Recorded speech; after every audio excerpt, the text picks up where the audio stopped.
தினசரி கதைகள். கதையோட தலைப்பு மழையில் தோசை சுற்றுலா. வாங்க கதைக்குள்ளே போகலாம். தில்லானான்னு ஒரு அழகான கிராமம்.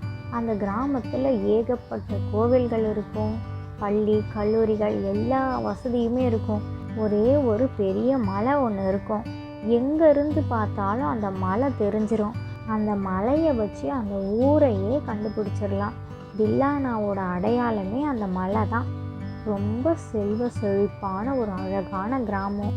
இந்த தில்லானா மலைக்கு பின்னாடி ஒரு மிகப்பெரிய ஆறே ஒன்று இருக்குது. நிறையா பேர் அந்த இடத்துக்கு சுற்றுலா பயணம் வருவாங்க. இது எல்லாமே கிட்டத்தட்ட 50,000 வருஷத்துக்கு முன்னாடியே நடந்து முடிஞ்சிருச்சு. இப்போ இந்த தில்லானா மலை எப்படி இருக்குது அப்படின்னா, திடீர்னு ஒரு நாள் இடி இடித்து மின்னல் மின்னி பயங்கரமாக மழை பெய்யுது. யாருமே அவங்கவுங்க வீட்டில் இருக்கவே முடியலை. அந்த தில்லானா மலையடி வாரத்துக்கு கீழே எல்லாரும் வந்து நின்றுக்கிட்டாங்க. அங்கே ஒரு சுரங்கம் ஒன்று இருக்குது. சுரங்கத்துக்கு கீழே மக்கள் எல்லாருமே போய் தங்கிக்கிட்டாங்க. சாப்பிட்றதுக்கு உணவு, பண்டம், துணிமணி எல்லாமே அங்கே கிடைக்க ஆரம்பிச்சிருச்சு. எப்படி கிடைச்சிது, ஏது கிடைச்சிதுன்னே தெரியல. மழை விட்டதுமே மழை நீரெல்லாம் தானாக போயிடுச்சு. அந்த ஊரில் எல்லாமே எப்படி பசுமையாக இருந்ததோ, வீடெல்லாம் ஒன்றுமே சேதமாகலை. எல்லாம் அப்படியே இருக்குது. மக்கள் எல்லாருமே அவங்கவுங்க வீட்டுக்குள்ளே போய் வாழ தான் ஆரம்பித்தாங்க. ஆனால் இந்த தில்லானா மலையை காணோம்.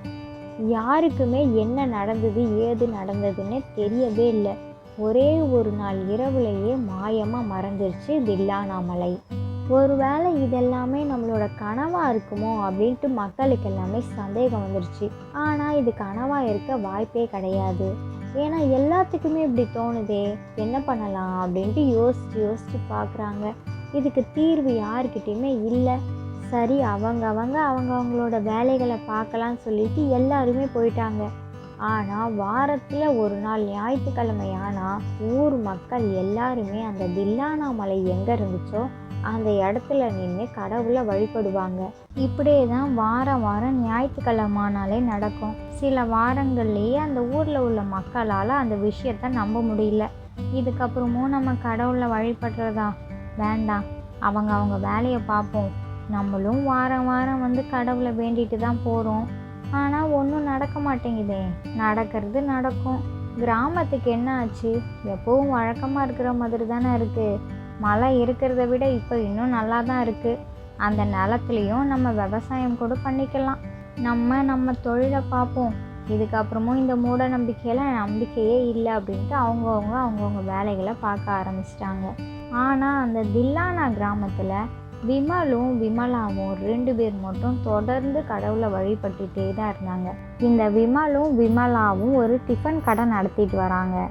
இட்லிக்கு 2 சட்னி, சாம்பார், வடை, பூரி, பொங்கல், உருளைக்கிழங்கு மசாலா, தோசை எல்லாமே கிடைக்கும். அதுவும் கம்மியான விலையில் ரொம்ப தரமாகவும் சுடணும் விற்பாங்க. இது மட்டும் கிடையாது, பணமே இல்லாமல் சாப்பிட்றதுக்கு வந்தாலும் அவங்களுக்கும் இலவசமாக சாப்பாடு போட்டு அனுப்பி விடுவாங்க. வழக்கம் போல் விமலா தோசை சுட்டுட்ருக்குறாங்க. அப்போ கடையில் கூட்டம் எக்கச்சக்கமாக இருக்குது. அப்போ ஒருத்தர் அவங்க கடைக்கு வராங்க. என்கிட்ட இப்போ பணம் இல்லை, நான் சாப்பிட்டுட்டு வீட்டுக்கு போய் பணம் எடுத்துகிட்டு வந்து தந்துடுறேன் அப்படிங்கிறாங்க. ஐயா அதெல்லாம் ஒன்றும் வேண்டாம், நீங்கள் முதல்ல சாப்பிட்டு போங்க, அதுக்கப்புறமா பணமெல்லாம் அப்புறம் பார்த்துக்கலாம், நீங்கள் சாப்பிடுங்க ஐயா அப்படின்னு சொல்லிட்டு விமலா சுட்டு வச்சிருக்கிற தோசையை விமலா கிட்ட கேட்காமலேயே எடுத்து அந்த ஐயா கிட்ட கொடுத்துட்டாங்க. பசின்னு வந்த ஐயாவும் ஒவ்வொரு தோசையாக பசியில் சாப்பிட்டுட்டே இருக்கிறாரு. கணக்கே இல்லாமல் சாப்பிட்டுட்ருக்குறாங்க. இந்த விமலாவுக்கு தெரியவே இல்லை. விமலு தெரியாமல் ஒவ்வொரு தோசையாக எடுத்துகிட்டு போய் கொடுக்குறாங்க. என்ன, நம்ம சுட்டு வைக்கிற தோசை எல்லாமே காணாமல் போயிட்டே இருக்குதே, இப்போ கடைக்கு வந்தவங்களுக்கு நம்ம எப்படி கொடுக்குறது? விமலையும் ஆளையே காணோம், தோசை மட்டும் காணாமல் போகுதே அப்படின்ட்டு சந்தேகம் வந்துடுச்சு. அங்கே ஓரமாக நின்று ஒருத்தர் தோசை சாப்பிட்டுட்ருக்குறாரு. விமலும் அவங்க பக்கத்துலேயே நின்றுட்டுருக்குறாங்க. என்ன விமல் பண்ணிகிட்ருக்கிறீங்க? இந்த ஐயாவை தனியாக கூட்டிகிட்டு வந்து சாப்பிட வச்சுட்ருக்கிறீங்க. என்கிட்ட கேட்டால் நானே சுட்டு தர மாட்டேனா?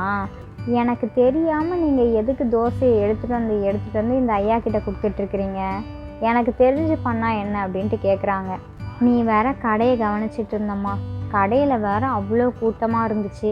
இந்த ஐயா வேற எனக்கு பசிக்குது, ஆனால் கையில் பணம் இல்லை, நான் சாப்பிட்டு வீட்டில் எடுத்துகிட்டு வந்து தந்துடுறேன்னு சொல்லிட்டு சில அதிர்ச்சியான மர்ம விஷயங்களெல்லாம் சொன்னாங்க. கேட்டோன்னையும் எனக்கே ரொம்ப கஷ்டமாகி போச்சு. உன்கிட்ட சொல்ல வேண்டாம், சொன்னால் மனசு கஷ்டமாக இருக்குங்கிறதுக்காக தான் நான் சொல்லலைம்மா. அதுதான், வேறு எந்த விஷயமும் கிடையாது அப்படிங்கிறாங்க. சரி சரி வாங்க, இன்னும் வேணும்னா நான் தோசை சுட்டு தரேன் அப்படிங்கிறாங்க.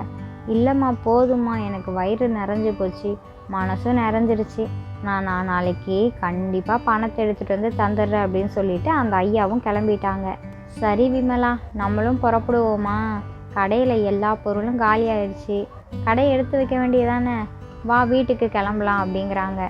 விமலா சொல்கிறாங்க, வீட்டுக்கு நேரடியாக போக வேண்டாம், நம்ம இத்தனை வருஷமாக இந்த தில்லானா கிராமத்தில் இருக்கிறோமே, நம்ம ஒரு நாள் கூட இந்த கிராமத்தை சுற்றி பார்த்ததே இல்லையே, நம்ம சுற்றுலா போகலாமா அப்படிங்கிறாங்க. போகலாமே அப்படின்ட்டு விமலும் சொல்கிறாங்க. அவங்க 2 பேருமே படகுல சுற்றுலா செய்யலான்னு சொல்லிட்டு தில்லானா கிராமத்தை சுற்றி பார்க்க கிளம்பிட்டாங்க. படகுல போய்கிட்டு இருக்கும்போதே லேசாக காற்றடிக்குது, அப்படியே தூறல் போடுது. பார்த்தீங்களா விமல், எவ்வளோ அழகாக காற்றடிக்குது, இப்போ போகும்போதே மழை பெஞ்சாலும் பெய்யும், நம்ம ஜாலியாக போகலாம் அப்படிங்கிறாங்க. ஆமாம் விமலா, முதல் முறையாக நாம் சுற்றுலா வந்திருக்கிறோம், அந்த சமயம்னு பார்த்து நமக்காகவே வானிலையெல்லாம் ரொம்ப சூப்பராக இருக்குது, நம்ம ரொம்ப சந்தோஷமாக இந்த சுற்றுலாவை பயணிப்போம் அப்படிங்கிறாங்க. அப்படியே மெல்ல மெல்ல விழுந்த சாரல்லையே அவங்க நனைஞ்சிக்கிட்டே அந்த சுற்றுலாவை ஜாலியாக பயணிச்சிட்டாங்க. மறுநாள் ஆயிடுச்சு. அவங்க வழக்கம் போல் அவங்களோட இட்லி கடையை பார்க்க ஆரம்பிச்சிட்டாங்க. மழை லேசாக விழ ஆரம்பிச்சிருச்சு.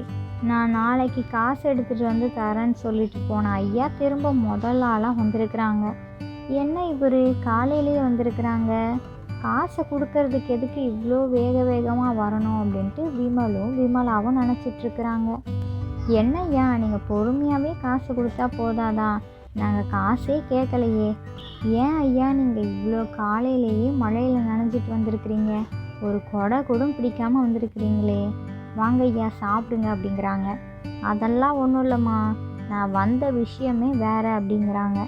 அதுக்குள்ளேயும் அந்த விமல் டிஃபன் கடைக்கு சாப்பிட வந்தவங்க 2 பேர், இவர் காசே தரமாட்டாரே, இப்படி தான் எங்கள் வீட்டு பக்கத்தில் இருக்கிற 2 கடையிலையும் ஏமாற்றிட்டு போயிட்டாரு, இப்போ புதுசாக உங்கள் கடைக்கு வேறு வந்துட்டாரா, உங்களோட தொழிலும் இனி என்ன ஆக போதோ, பார்த்து கவனமாக இருந்துக்கோங்க விமலா அக்கா, விமல் அண்ணா அப்படிங்கிறாங்க.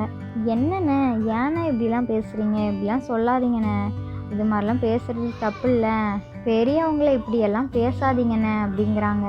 கொஞ்சம் கொஞ்சமாக அந்த தில்லானா கிராமத்தை சுற்றி தண்ணி சூழ ஆரம்பிச்சிருச்சு.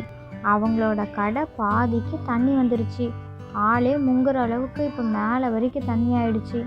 நம்ம கடை வேற இப்போ மழை தண்ணியில் மூழ்கிக்கிட்டே வருதே, இப்போ என்ன பண்ணுறது ஏது பண்ணுறதுன்னு சொல்லி பதறிக்கிட்டே இருக்கிறாங்க. எல்லா பொருளையும் எடுத்து கொஞ்சம் கொஞ்சமாக மேலே எடுத்து வைக்கிறாங்க. அப்போவும் தண்ணி மேலே வரைக்கும் வந்துருச்சு. கவலையே படாதீங்க, நான் வந்த விஷயம் வேறன்ட்டு முதல்லையே சொன்னல, அது என்ன விஷயம் நான் இப்போ நடத்துகிறேன், உங்கள் கடையில் தோசை இருந்தால் ஒன்று தாங்கலாம் அப்படின்ட்டு கேட்குறாங்க. தோசையா? விமலா, தோசை ஏதாவது இருக்குதான்னு பாரு, கொஞ்சம் சீக்கிரம் பாரு அப்படின்னு கேட்குறாங்க. இருக்கையா, இந்தாங்க, இதை வச்சு என்ன பண்ண போகிறீங்க அப்படின்ட்டு கேட்குறாங்க. கொஞ்ச நேரம் பொறுமையாக நான் செய்கிறத நிதானமாக பாருங்க அப்படிங்கிறாங்க.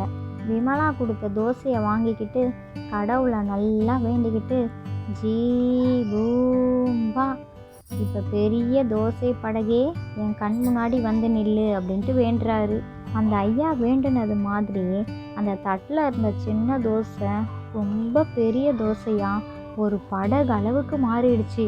அந்த படகு தண்ணியில் வந்ததுமே அந்த ஐயா சொல்கிறாங்க, எல்லாருமே இந்த படகுக்குள்ளே வாங்க, தோசை படகுக்குள்ளே வாங்க உள்ளே போகலாம், அவங்கவுங்க வீட்டுக்கு போய் சேர்ந்துடலாம், வாங்க போகலாம் அப்படிங்கிறாங்க. விமல் கடைக்கு சாப்பிட வந்த அந்த 2 பேருமே அந்த ஐயாவை பார்த்துட்டு, ஐயா மன்னிச்சிருங்க ஐயா, உங்களோட உண்மையான குணம் என்னன்னு தெரியாமலே உங்களை நாங்கள் தப்பாக பேசிட்டோம், இதுக்கப்புறம் இது மாதிரி நாங்கள் யாரையுமே பேச மாட்டோம் அப்படின்ட்டு மன்னிப்பெல்லாம் கேட்குறாங்க. இப்போ மன்னிப்பு கேட்குறதுக்கெல்லாம் நேரம் கிடையாது, வாங்க எல்லாரும் அந்த படகுக்குள்ளே உட்காருங்க அப்படின்னு கூப்பிடுறாங்க. எல்லாருமே அந்த பெரிய தோசை படகுக்குள்ளே போய் நின்றுக்கிட்டாங்க. மழையில் நனையாமல் ரொம்ப சந்தோஷமாக அவங்கவுங்க வீட்டுக்கு போய் சேர்ந்துட்டாங்க. மறுநாளே மழையெல்லாம் நின்னதுமே அந்த ஊர் பழைய நிலைமைக்கு வந்துடுச்சு. அந்த தில்லானா மலை தானாகவே உருவாயிடுச்சு. அப்போ தான் விமலா கிட்ட அந்த ஐயா சொன்ன எல்லா உண்மைகளையுமே சொல்கிறாரு. இந்த ஐயா சொன்ன மர்மம் எல்லாமே இதுதான், அது எல்லாமே திரும்ப கிடச்சிருச்சு, எவ்வளோ அதிர்ச்சியாகவும் ஆச்சரியமாகவும் இருக்குல்ல அப்படிங்கிறாங்க. இந்த கதையிலேருந்து நாம் என்ன தெரிஞ்சுக்கணும் அப்படின்னா, நம்மளை விட வயசில் பெரியவங்கள நாம் மதிக்க கற்றுக்கணும். அதே சமயத்தில் அவங்களோட சூழ்நிலைகளை தெரியாமல் நாமளாக தவறுதலாக எதுவுமே பேசக்கூடாது. அதுக்கப்புறம் இன்னொரு விஷயம் என்ன அப்படின்னா, மற்றவங்களோட உண்மையான குணம் என்னன்னு தெரியாமல் அவங்கள தாழ்த்தி பேசவே கூடாது. எப்போவுமே எந்த விஷயத்து மேலே நாம் நம்பிக்கையாக இருக்கோமோ அந்த விஷயம் நம்மளை கைவிடாது. என்னைக்காக இருந்தாலும் அந்த நம்பிக்கை நமக்கு நல்லதை தான் தரும். ஆச்சரியங்கள் தரக்கூடிய நல்ல நல்ல விஷயங்கள் எல்லாமே நம்ம நம்பிக்கை கிட்ட இருந்து தான் பிறக்குது. இந்த கதை பிடிச்சிருந்தா லைக் பண்ணுங்கள், ஷேர் பண்ணுங்கள். உங்களோட கருத்துக்களை கமெண்ட் பாக்ஸில் கமெண்ட் பண்ணுங்கள். இது மாதிரி சுவாரஸ்யமான கதைகள்லாம் பார்க்கணுமா? ப்ளீஸ் நம்மளோட சேனலை சப்ஸ்கிரைப் பண்ணுங்கள். இதோட அடுத்த கதைகள் வீடியோவில் பார்க்கலாம். ஓகே, பாய்.